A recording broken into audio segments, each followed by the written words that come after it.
Chào các bạn.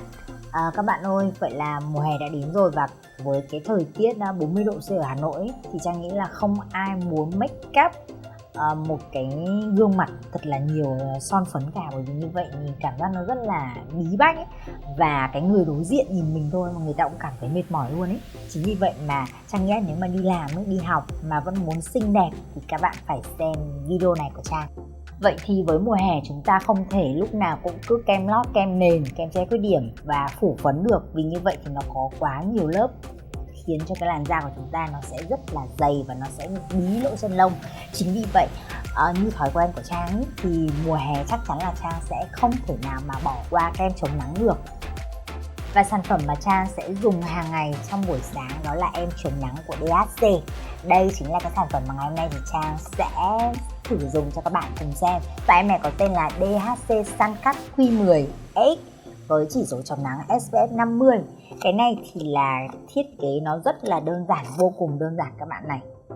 Cái vỏ nó bằng vỏ nhựa và nó là một cái tuyếp nhè, khi mà chúng ta đi đâu ấy, chúng ta mang đi sẽ rất là tiện. Có màu trắng đục một chút và nó có ghi ở ngoài đây là dạng gel các bạn ạ.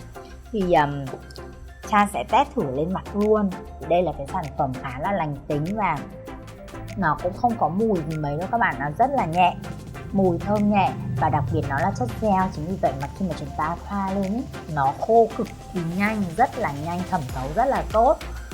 Chính vì vậy mà Trang sẽ cảm thấy da của mình nó rất là khô thoáng, nó không bị nhờn hay là dính gây khó chịu trên da. Và đây cũng sẽ là cái lớp mà kem lót để cái làn da của Trang được sáng hơn. Sau đó thì nếu như da của bạn nào mà có nhiều khuyết điểm thì các bạn có thể tiếp tục với kem che khuyết điểm.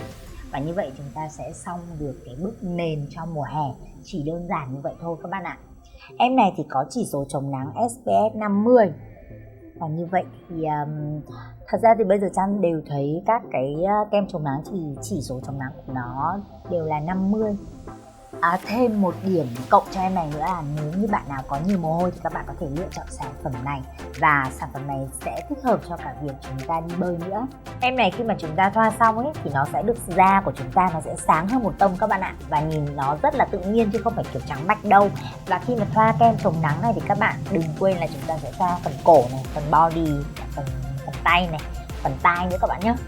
Bình thường thì kem chống nắng nó chỉ rơi khoảng tầm 50g, 50ml thôi các bạn ạ.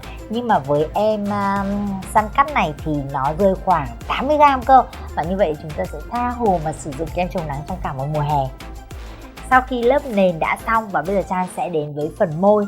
Và điều quan trọng nhất là đôi môi chúng ta lúc nào cũng phải thật là mềm. Chính vì vậy mà Trang lại sử dụng một em nữa, nhưng mà cũng là của hãng DHC các bạn ạ. Nhưng Trang không biết là các bạn đã dùng cái sản phẩm này chưa, nhưng mà thật sự Trang cảm thấy rất là ưng ý. Thứ nhất là nhá, nó không có mùi gì đâu, nhưng mà khi mà thoa lên môi thôi, chỉ vừa mới chạm vào bờ môi thôi, cái môi của chúng ta nó đã rất là mềm rồi ấy. Và khi mà Trang ngồi như này là cái điều hòa nó đang thốc vào đầu ấy, thì nhưng mà cái môi nó vẫn rất là mềm.